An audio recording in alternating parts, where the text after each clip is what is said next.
kapatid. Kasi every craftsman, they must to think very carefully. Kasi kung gagawin nila yung isang obra maestra, mga kapatid, nandun na yung plano nila, nandun na yung gusto nilang i-disenyo. Kasi pag ano yung plano nila, ano yung gusto nilang i-disenyo, yun yung kalalabasan ng kanilang idea, mga kapatid. Sabi sa Jeremiah chapter 1 verse 5, dito mga kapatid, makakarelate tayo through life sa pamamagitan ni Prophet Jeremiah sa pagkatawag niya. Sabi niya kapatid, before I formed thee in the mother's womb, I know thee. And before you camest down forth of the womb, I sanctified thee, and I ordained you a prophet unto the nation. Dito mga kapatid, nagpapatunay na tayong mga tao sa pamamagitan sa life ni Jeremiah sa pagkatawag na i-align tayong mga tao na bago tayo likhain ng Diyos, nandun na nakaplano, nandun na nakadisenyo ka bago ka mag-exist sa mundong ito. Kaya sa buhay ni Prophet Jeremiah, nung bago pa siya hinulma ng Diyos kasi napupunan ng kanyang ina, nandun na siya na kung mababasa natin, na-ordain na siya, na-sanctify na siya to be a prophet to all nations. Kaya mga kapatid, you are not created randomly, but you were created in the idea of God. Kaya sabihin mo sa katabi mo, you were created in the idea of God.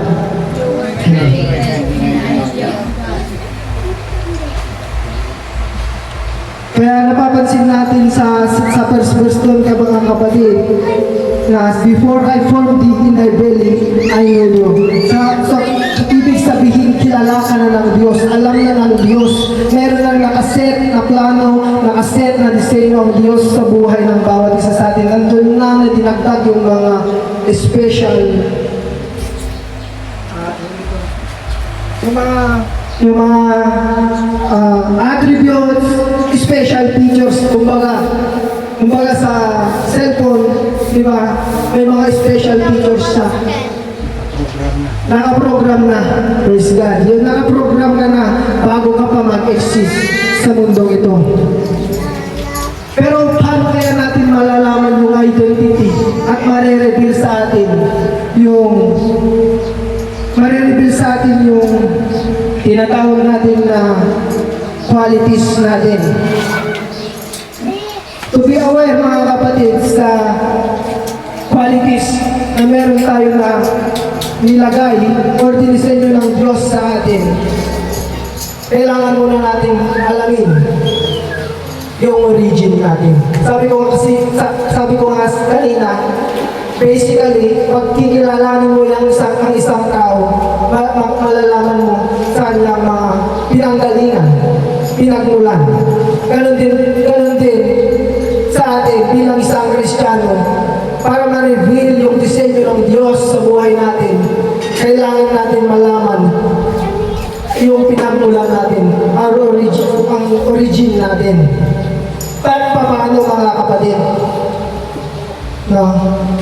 In Genesis chapter 1 verse 27, dito ma-reveal mga kapatid kung saan tayo nagmula. Amen. Sabi na, so God created man in His own image. In the image of God, created He him, male and female. Created He them. So meaning to say, kakapsat, ay, sorry. Ilocano kasi. So ibig sabihin ka, mga kapatid, tayo nalikha, or no doubt na tayo galing sa Diyos kasi He created us. Amen. So it meaning to say, mga kapatid, dito marireveal yung qualities natin bilang tayo nilikha ng Diyos, sapagkat tayo ay created by His own image. Na kung ano yung qualities ng origin natin na yun, doon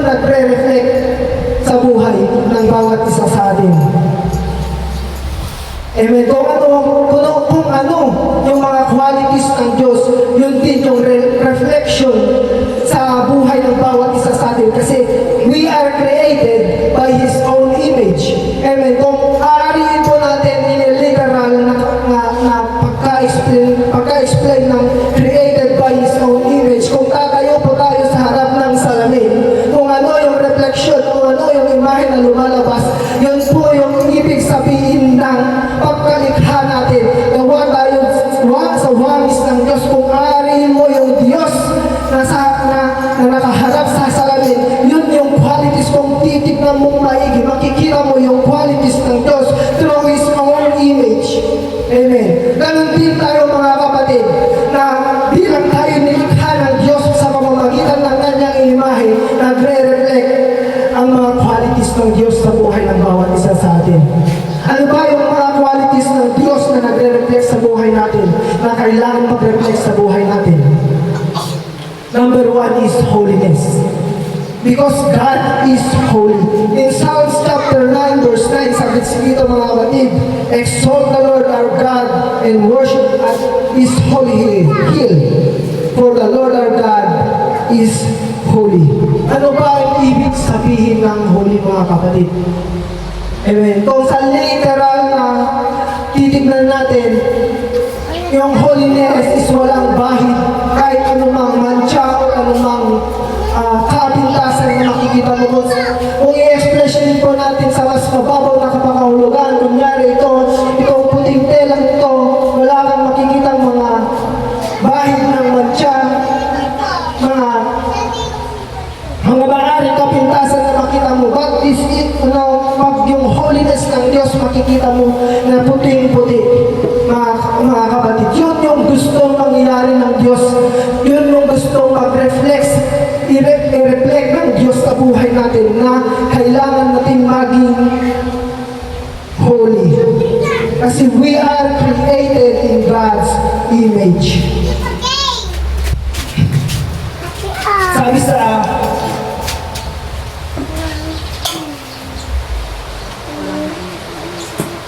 Sabi sa Matthew chapter 5,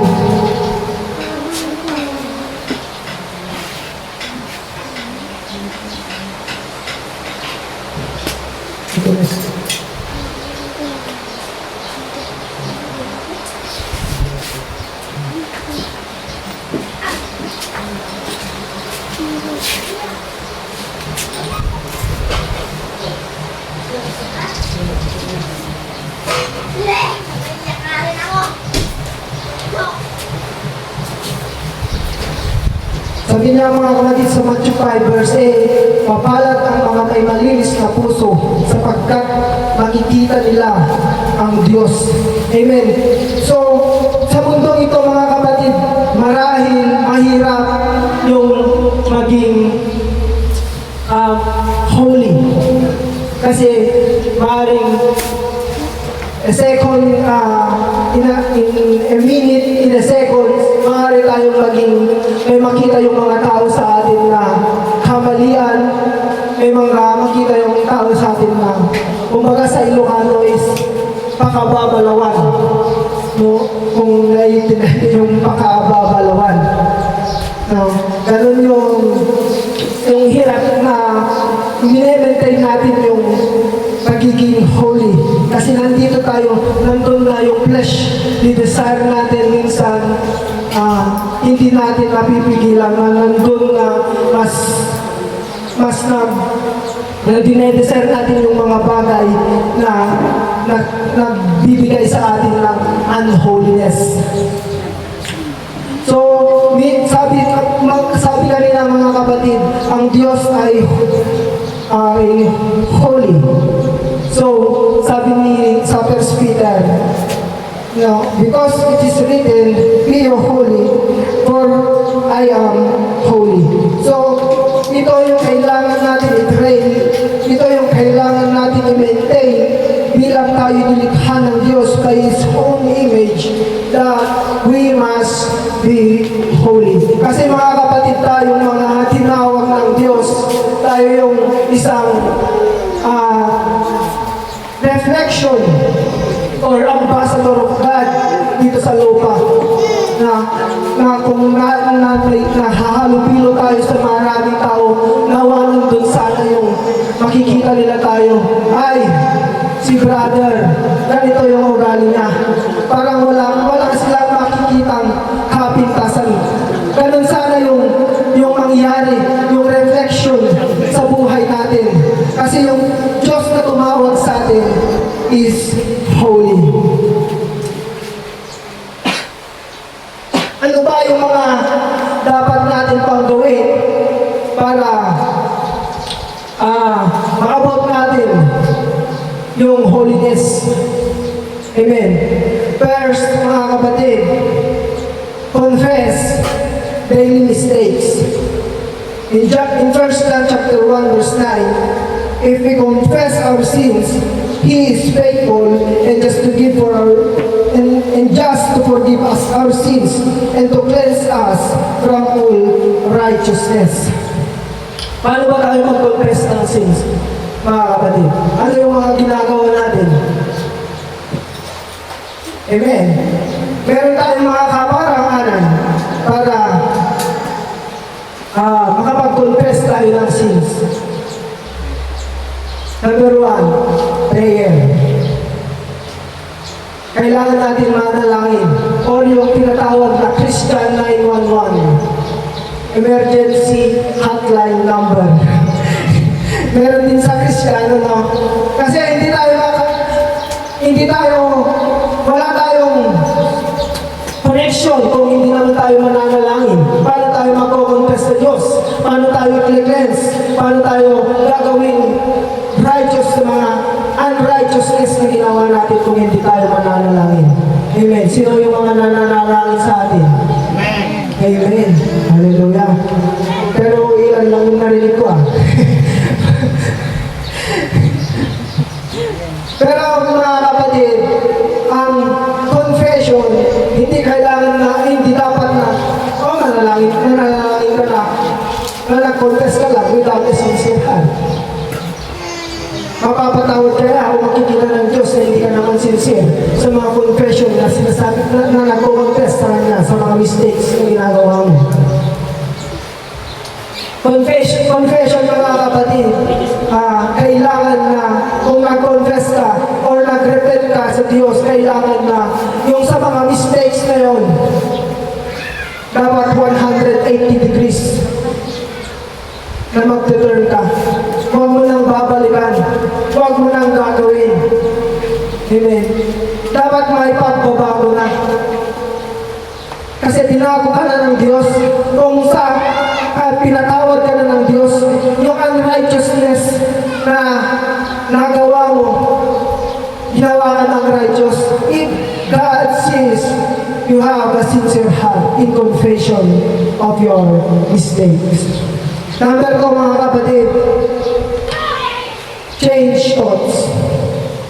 In Romans 12 verse 2, and be not conformed to this world, but be transformed by the renewing of your mind, that you may prove that is the good and acceptable and perfect will of God.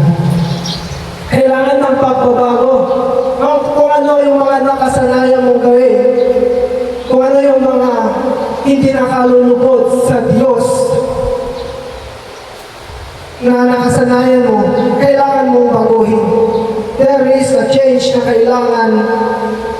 kailangan natin for us to be holy.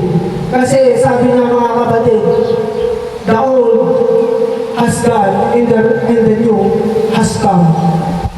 Amen. Tayo binago na ng Diyos. Kaya yung mga way of thinking natin, yung mga desires natin, earthly desires natin, yung mga kagustuhan ng flesh natin, kailangan ng mabago, which is mababago with heavenly desires. Amen. Ano ba yung mga bagay na nakasanayan ng mga ating flesh or worldly deeds and worldly things? Matatagpuan ko natin yung mga kapatid sa Galatians chapter 5, 19 to 21. Nandun na hina-highlight yung sinful nature. Nandun yung mga sexual immorality, impurity, lustful pleasure, idolatry, sorcery, so on, quarreling, jealousy, mga kapatid. Yun yung mga bagay na worldly things, are sinful nature or worldly deeds. Eh ano yung mga bagay naman na nakakalugod sa ating Diyos? Ito mga kapatid, ang mga bagay na kailangan para malugod sa atin ang Diyos. Ito yung tinatawag na obedience and surrender. In 1 Samuel 15 verse 22, sabi dito mga kapatid, but Samuel replied, what is more pleasing to the Lord, your burnt offerings and sacrifices, or your obedience to His voice?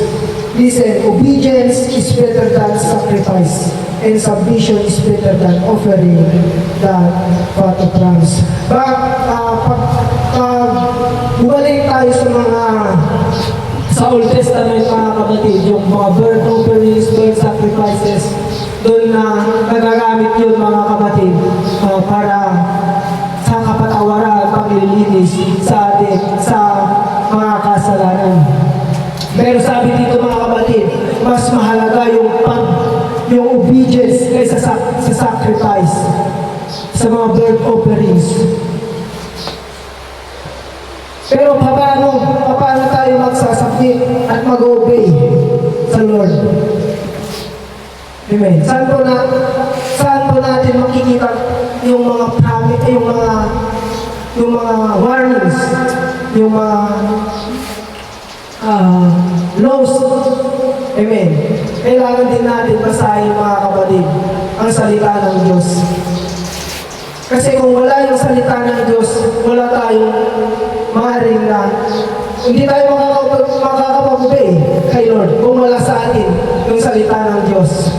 So, kailangan na i-meditate, kailangan na pag-aralan, kailangan na araw-gabi basahin natin ang salita ng Diyos upang tayo mga kapatid,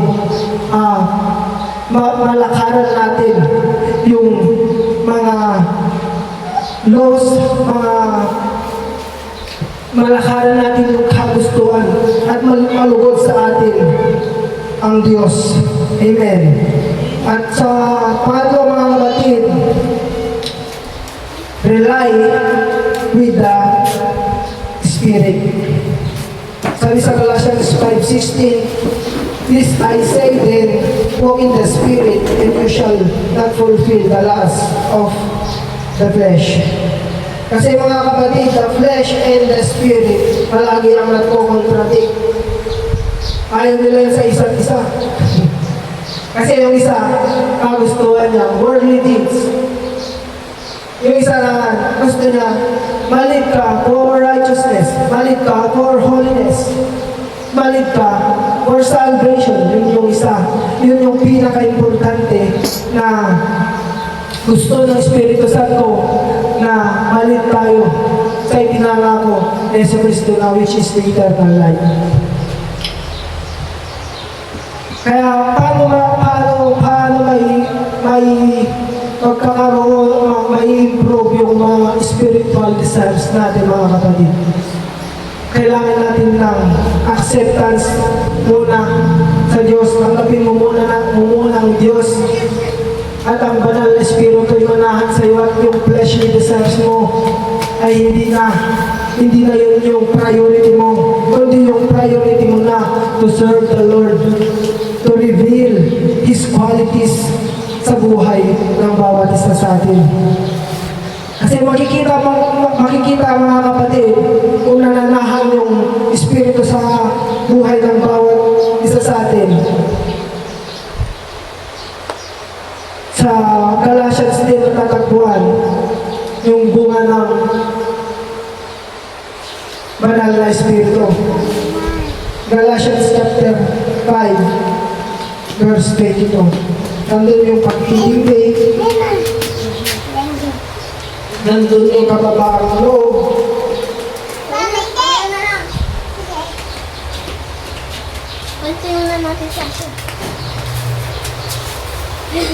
nandun yung kagalakan, kapayapaan, pagtyaga, kabutihan at katapatan. So, makikita mo na sa isang tao, kung nananahan sa kanya yung banal na Espiritu, nandun sa kanya yung bunga ng Espiritu, mga kapatid. Nandun yung may kapayapaan siya, dadaanan siya sa maraming grupo, dadaanan siya sa maraming temptation ng mundong ito. Pero sumayon siya kapayapaan, nandun siya na nagagalak, nandun siya sa pagtitiis o pagtsatsaga, nandun yung kagandahan loob, na ganun din na nagre-reflect sa atin, through nagre-reflect yung qualities ng Diyos sa buhay ng bawat isa sa atin. Kaya, napaka-importante na patuloy na i-gain natin or lumago tayo spiritually. Kasi ang battle po natin is spiritually, hindi po siya physically. Kasi sa cross pa lang po, yung mga sa pagkakapako pa lang ni Yesu Cristo sa cross, dinala na po niya lahat ng mga sakit, lahat ng mga kapatid, dinala na ni Jesus sa cross. Pero ang kaaway, siya lang yung binibigyan tayo ng manifestation na ito yung nangyayari sa iyo.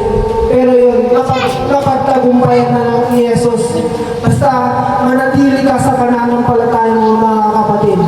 Pag pinanindigan mo yung pananampalataya mo, na kinuha na lahat ni Jesus sa krus, yung mga bagay na pinagmamanifest ng kaaway, wala na yun. Kasi ang role na lang ng kaaway, magnagaw, mag-inject lang siya, mga kapatid, ng mga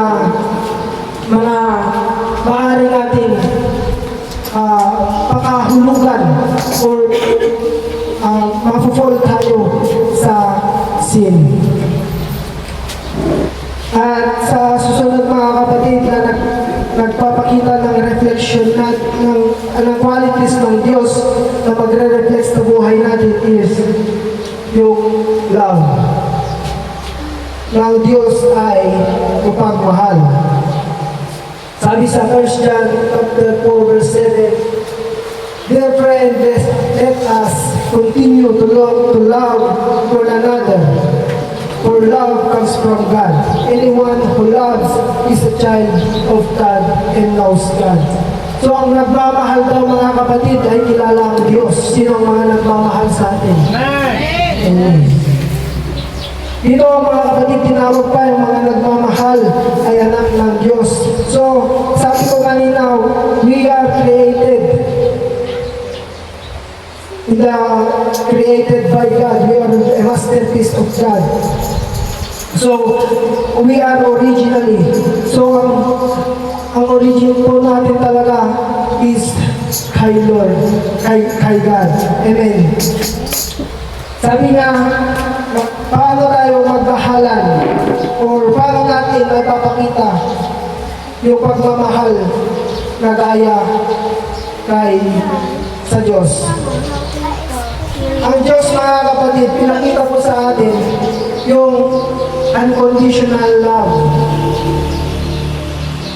Kaya din tayo yung mga reflection or nagre-reflect sa atin ang Diyos, nagre-reflect yung pag-ibig ng Diyos, we must to love unconditionally.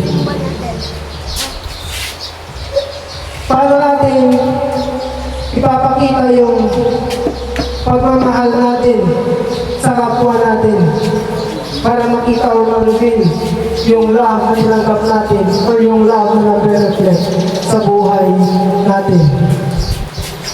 Dito, mga kapatid, we must put other first.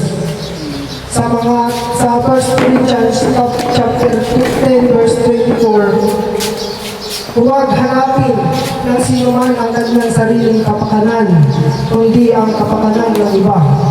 Amen. Parang ang hirap ng mga kapatid. na kalahatin mo unahin mo yung kapakanan ng iba. Pero paano kung ikaw naman yung may kailangan? Pero kailangan mo pa din hanapin or kailangan mo pa din na pagtuulang pansin yung sa iba.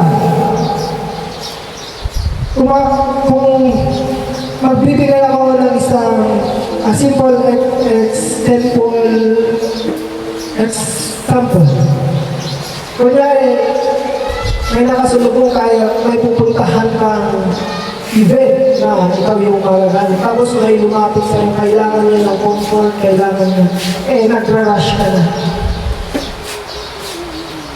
Being ikaw yung reflection ng love, kasi mga kapatid, yung love, nandun na nakapaloob yung mga tinatawag natin na pagkukomfort yung mga affection, yung mga kailangan na issue natin yung pag-ibig natin sa kapwa natin. Kung saka, kunyari may nakasalubong ka at kailangan ng comfort or nandun na siya sa peak na pinaka mabigat ng problema, kailangan niya na ng suporta or advice. Ikaw nagmamadali ka, may pupuntahan ng event, magagamit ka doon. Kailangan ka na. Unahin, kailangan mga kapatid, we must to be na-examine natin kung ano yung kalagayan ng mga lumalapit sa atin. Katulad nun, yung sinasabi ko, nandun na siya sa peak na kailangan niya ng advice kasi naguguluhan na siya, nandun na sa peak na kikitilin na niya ang buhay, maaaring gano'n mga kapatid. Humihingi siya ng advice. Ikaw, mas pinuna mo yung event na pinupuntahan mo, tapos malalaman mo, mababalitaan mo na kinitin niya ang buhay niya. Diba? Nandun yung ay, sana kinomfort ko na lang, ay sana binigyan ko na lang sana ng advice, diba? Nandun yun yung pagsisisi, pero huli na. So kailangan natin mga kapatid na i-examine para may pakita natin yung love natin.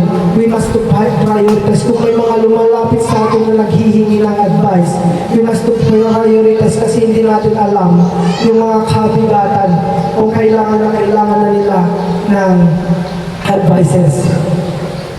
Sabi sa Galatians chapter 6 verse 2, we must carry others' burden. Pag-ipag-isa tayo sa mga kabigatan. Kasi mga kapatid, maraming problema, maraming pasanin ang sa mundong ito. Kaya tayo bilang pinagtibay, bilang pinalakas ng Panginoon, kailangan natin i-share or kailangan natin na tulungan through advices, through or bahagian ng salita ng word ng Panginoon or encourage din para mas tumibay pa.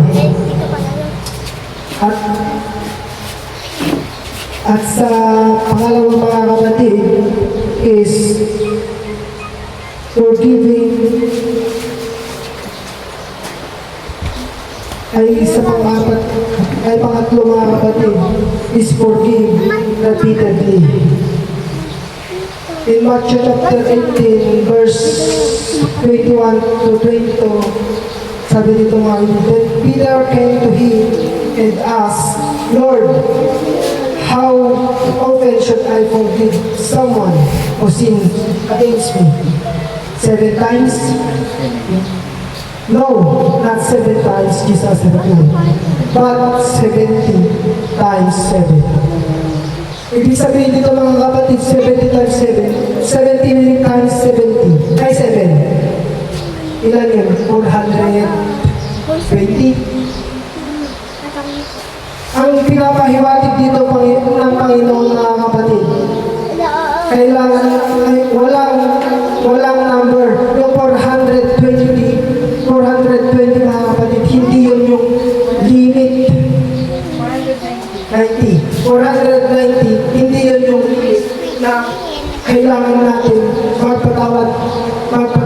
Hindi lang tayo mag-i-stick sa 490. Kundi tinuturo na dito mga kapatid na kung may nagkasala sa atin, patawarin mo, ng patawarin mo, ng patawarin, ng patawarin, ng patawarin.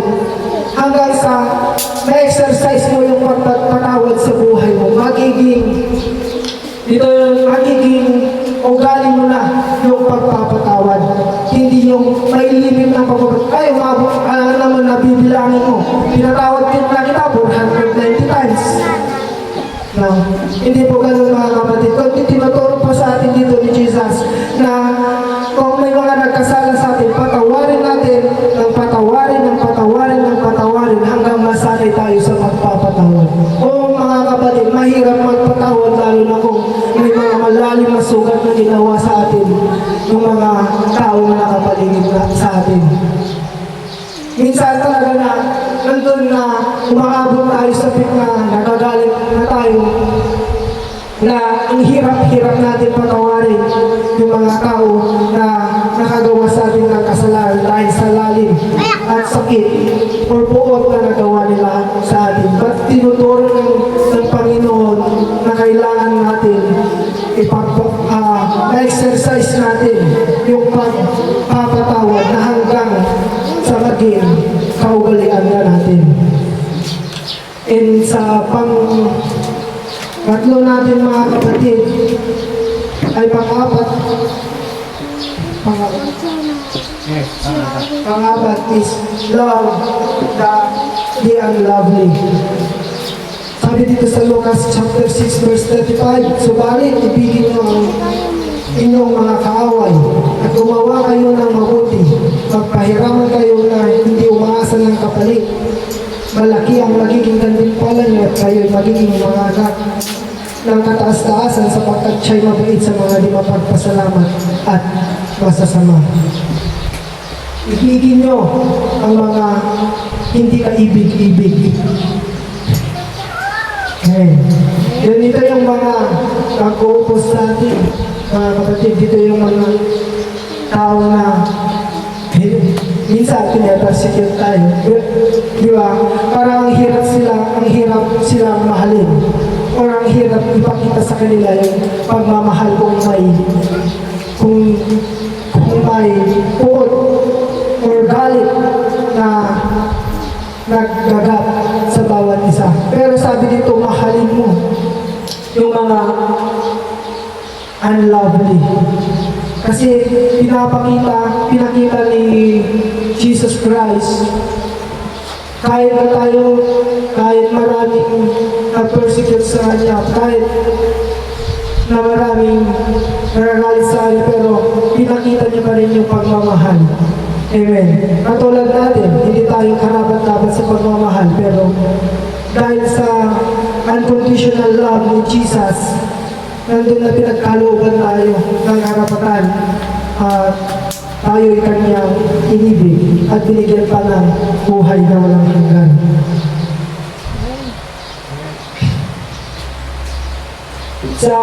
At ang panghuli po natin na first mga reflection ng Diyos sa buhay natin is God is faithful.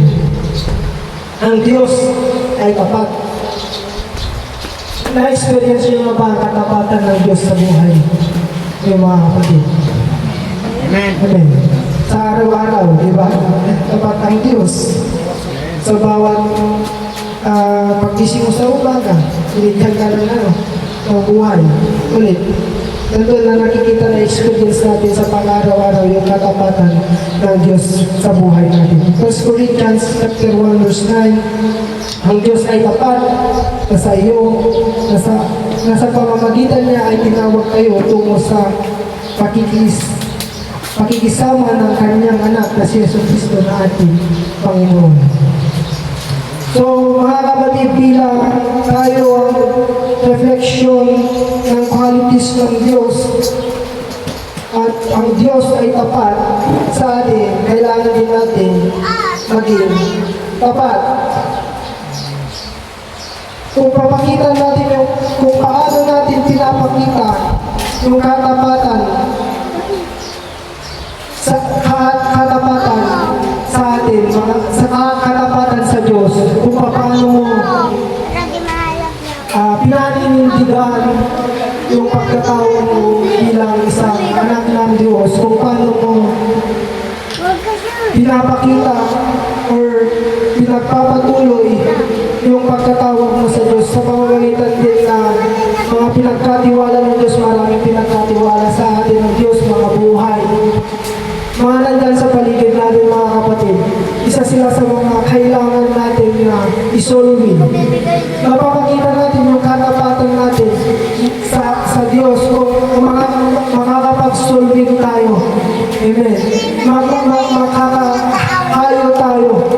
Mas especially sabi sa unang verse natin, mahalin natin yung mga unlovely. Doon na ipapakita mo na ay hindi siya kamahal-mahal, pakitaan mo siya ng pagmamahal ng consistent na pagpapakita mo ng pag-ibig kahit siya ay na bumuragan lang.